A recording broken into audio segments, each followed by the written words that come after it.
চাকরি বাতিল হলো। স্যার, এই অর্ডারটা সম্পর্কে যদি আপনি একটু খুব সংক্ষেপে বলেন এবং তারপরে প্রশ্নে যাব।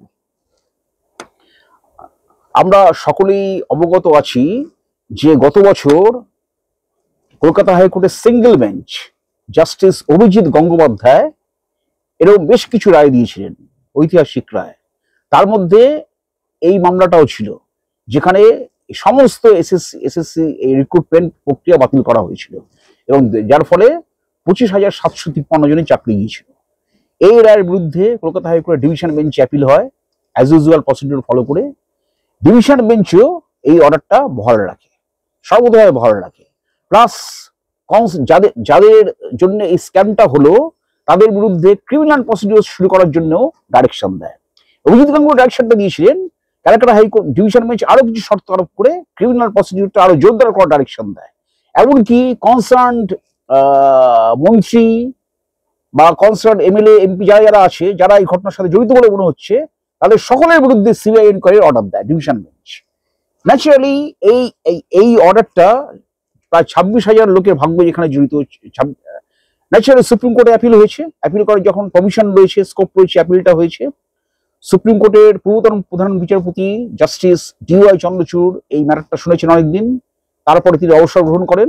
তারপরে বর্তমান বিচারপতি সঞ্জীব খান্নার ডিভিশন বেঞ্চ সেই ম্যাটারটা আবার শুনলেন।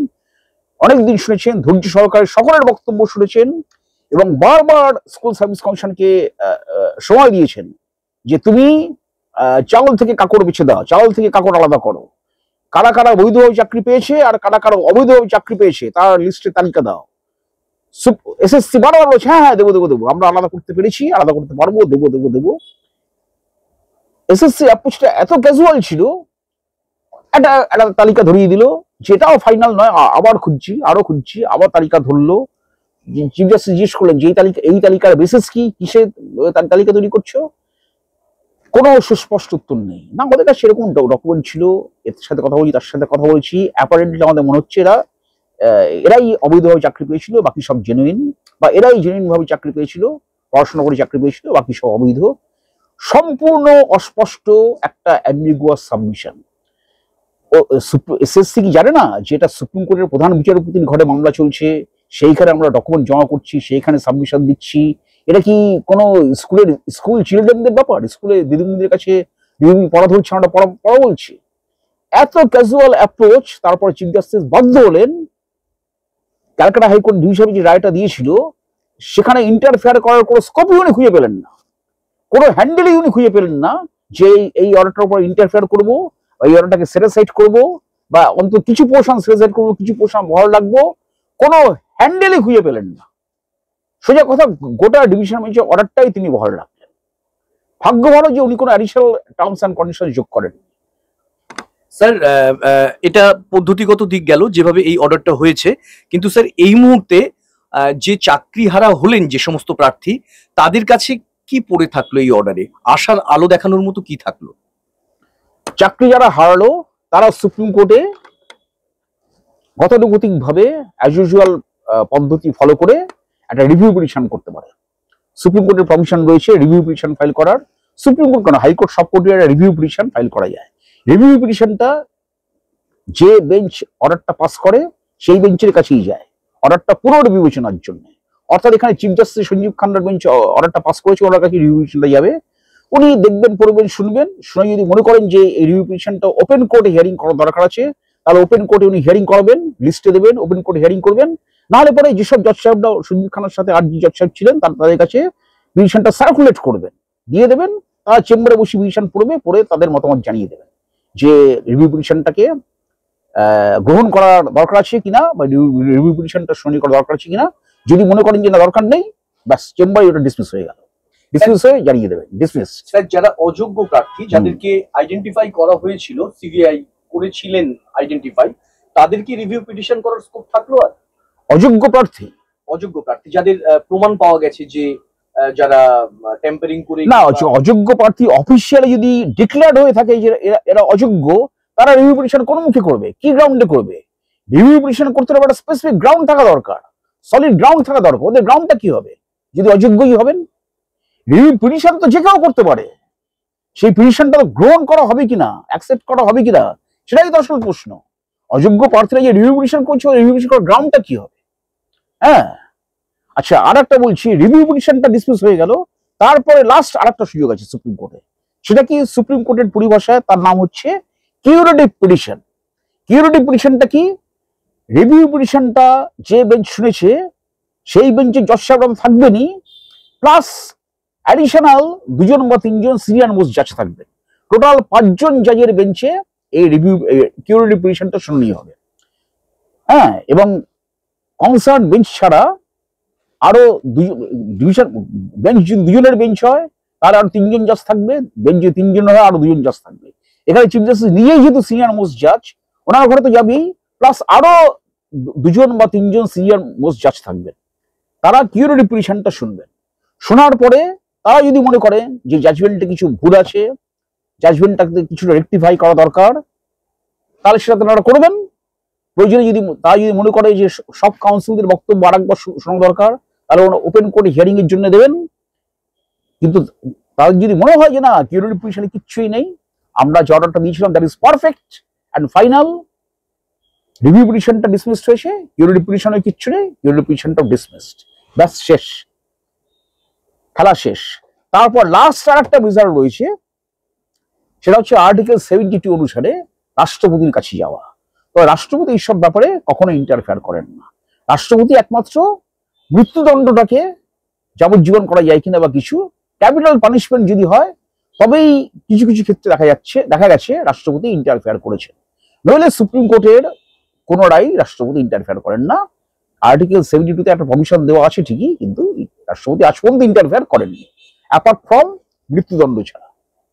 স্যার, যে অনারেবল হাইকোর্টের যে অর্ডার আফেল্ড হলো এবং সেখানে সেই অর্ডারে পরিষ্কার বলা ছিল যে টাকা ফেরত দেওয়া, অর্থাৎ তারা যে সাম্মানিক পেয়েছেন, বেতন পেয়েছেন, সেটা সুদ সহ ফেরত দেওয়া। রাইট, এই জায়গাটা কি খুব মানে মানে বেদনাদায়ক হচ্ছে না? মানে তাদের পক্ষে কি এখন টাকা ফেরত দেওয়াটা সম্ভব? বা যদি না দিতে পারে, তারা আইনি কি জটে পড়তে পারে ব্যাংকিং সেক্টরে, সেই জায়গাটা যদি আপনি একটু পরিষ্কার করে দেন। আচ্ছা, এই অর্ডারটি ইনিশিয়ালি প্রথম দিয়েছিলেন জাস্টিস অভিজিৎ গঙ্গোপাধ্যায়, টাকা ফেরত দেওয়ার ব্যাপারটা। সেই অর্ডারটা চ্যালেঞ্জ ডিভিশন বেঞ্চ এসেছিল এবং ডিভিশন বেঞ্চ সেই অর্ডারটা আপিল করেছে, কারণ এরা তো চাকরি পাওয়ারই যোগ্য নয়, সুতরাং টাকাটা ও নেবে কেন? কিন্তু ওদের বক্তব্য ছিল, কোর্টে ওদের বক্তব্য ছিল যে আমরা তো সার্ভিসটা আলটিমেটলি দিয়েছি, হ্যাঁ, যোগ্য হোক অযোগ্য সার্ভিস তো দিয়েছি। এখন কি সার্ভিস দিয়েছে না দিয়েছে সেটা এখন বিতর্কিত বিষয়। টাকা ফেরতের মানে টাকা ফেরত উইথ ইন্টারেস্ট, এই অর্ডারটা কিন্তু বহাল আছে। এখন কথা হচ্ছে এটা কজনের পক্ষে ফিজিবল হবে, কারণ অনেকগুলো টাকার ব্যাপার। টাকা ফেরত মনে হয় এটা প্র্যাকটিক্যালি মানে ইমপ্র্যাকটিক্যাল। যারা ফেরত দিয়ে দেবে এবং যারা ফেরত দিতে পারবে না তাদের কাছে টাকা কিভাবে আদায় করা হবে সেটা এখন কোর্টের ব্যাপার। Court suo motu contempt rule issue করতে পারে বা ফার্দার কোনো পিটিশন হতে পারে টাকা ফেরত নেওয়ার জন্য এটা। কিন্তু এর সোশ্যাল ইম্প্যাক্ট অনেকখানি হবে, কারণ ধরুন এই চাকরির উপরে ভিত্তি করে অনেকে হাউস বিল্ডিং লোন নিয়ে থাকতে পারে, অনেকে কার লোন নিয়ে থাকতে পারে, পার্সোনাল লোন, নানা রকম লোন। ব্যাংকরা তো মুখিয়ে আছে লোন দেওয়ার জন্য, এবং ব্যাংকরা যেহেতু দেখছে সরকারি চাকরি, ওয়েল সেটেলড চাকরি, এইসব দেখে দেখে ব্যাংকরা লোন দিয়ে দিয়েছে এবং চাকরিটা দুমদাম করে বন্ধ হয়ে গেল। এখন লোন তাহলে পরিশোধ করবে কে, বা লোন পরিশোধের উপায়টাই বা কি? প্লাস চাকরির এতদিন যে চাকরির টাকাটা ইনকাম করা হয়েছিল সেই চাকরিটা টাকা ফেরত দেওয়ার তো ডাইরেকশন রয়েছে, তাহলে কি করে কি হবে? সুতরাং মানে সামাজিক দিক থেকে দেখতে গেলে এর বিশাল একটা সোশ্যাল ইম্প্যাক্ট রয়েছে। হ্যাঁ, এর সমাধান সূত্র কিভাবে বার হবে সেটা এই মুহূর্তে কেউই সঠিকভাবে বলতে পারছে না এবং কেউ জানে না, আমার যে ধারণা। স্যার, রাজ্য সরকারের কমিশন বা রাজ্য সরকারের তদন্ত করা হবে, যারা ক্যাবিনেট মিনিস্ট্রি, সেখানে তদন্তের একটা ডাইরেকশন ছিল, অর্ডারে রিফ্লেকশন ছিল। তো সেই জায়গাটায় রাজ্য সরকার কতটা বিড়ম্বনায় পড়লেন বা কিভাবে তারা সেটা কমব্যাক করবে বলে মনে হয়? কারণ অপরাধী তো রাজ্য সরকার এবং কমিশন, রাইট, রাজ্য সরকার কমিশন, এবং তাদের বিরুদ্ধে সিবিআই এনকোয়ারি অর্ডার হয়ে আছে এবং সেই এনকোয়ারি চলবে, প্লাস একটা ক্রিমিনাল প্রসিডিওর স্টার্ট করার ডাইরেকশন রয়েছে, ফৌজদারি মামলা সেটাও চলবে, সবকিছুই চলবে। এখন কতটা এর ফলে রাজ্য সরকার বিড়ম্বনায় পড়বে সেটা তো সত্যি ভাবার ব্যাপার। কিন্তু সিবিআই এর যা পারফরমেন্স দেখা যাচ্ছে অন্যান্য মামলায়, হ্যাঁ, মোটেই মানে উৎসাহব্যঞ্জক নয়। মোটেই সন্তোষজনক নয়। সিবিআই যদি অ্যাক্টিভ হয় আমার মনে হয় মানে এক মুহূর্তে ঠান্ডা করে দিতে পারে।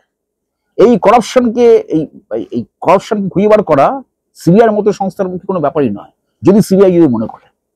কিন্তু স্যার এটাও তো সত্যি, এই সিবিআই তো যারা অযোগ্য প্রার্থী প্রায় একটা বেশ নির্দিষ্ট সংখ্যক কয়েক হাজার, 7,000 8,000 বিভিন্ন সংখ্যা উঠছে, এক রকম সংখ্যা উঠে এসেছে, তাদেরকে তো আইডেন্টিফাই করেছে যে এরা অযোগ্য প্রার্থী। এটা তো সিবিআই দ্বারাই সম্ভব হয়েছে, এটা তো কোনো সিআইডি বা অন্য কোনো ইনভেস্টিগেটিং এজেন্সির দ্বারা সম্ভব হয়নি। হ্যাঁ, হয়তো তাই, সিবিআই দ্বারাই হয়তো সম্ভব হয়েছে, কিন্তু কোর্ট তো আলটিমেটলি সেটা অ্যাকসেপ্ট করেনি। এসএসসি যেটা কোর্টে জমা দিল, কোর্টের কাছে এই লিস্টটা আর কি গ্রহণযোগ্য বলে মনে হয়নি। 2 দফায় সুপ্রিম কোর্টের কাছে দুরকম লিস্ট দেওয়া হয়েছিল, কিন্তু চিফ জাস্টিস মোটেই সন্তুষ্ট হননি। স্যার আগামী 3 মাসের মধ্যে বলা হচ্ছে আবার একটা রিক্রুটমেন্ট করা, এবং যারা যারা যোগ্য বলে মনে করছে তারা আবার সেখানে পরীক্ষায় বসতে পারবে। তারা এবং যারা অযোগ্য তারা তো বসার প্রশ্নই উঠছে না। তো সেক্ষেত্রে আপনি কতটা সম্ভাবনা দেখেন যে যাদের যোগ্য চাকরি চলে গেল, যারা যোগ্য বলে দাবি করছে, তাদের পক্ষে প্রমাণ করা সম্ভব কি পুনরায় পরীক্ষায় বসে এতদিন চাকরি করার পরে আবার প্রমাণ দেওয়া? হ্যাঁ, পরীক্ষা তো বসতে হবে, সুপ্রিম কোর্ট ডাইরেকশনে পরীক্ষায় বসতে হবে। এখন কথা তারা কতটা পড়াশোনা, পরীক্ষায় বসতে হলে পরে পড়াশোনার মধ্যে থাকতে হয়। তারা শিক্ষকতা চাকরি করছেন ঠিকই, তারা নিজেরা কতটা পড়াশোনার মধ্যে রয়েছেন সেটাই হচ্ছে এখন প্রশ্ন। হয়তো প্রশ্ন মানও একটু হয়তো শিথিল করা হবে, হয়তো শিথিল করা হবে, প্লাস আগের বারে কোয়ালিফাই করেছিল সেই সূত্রে তাদের খাতা হয়তো লিলেন করে দেখা হবে, বা হয়তো গ্রেস মার্কস দেওয়ার ব্যবস্থা থাকবে, দেখা যাক কি হয় সেটা।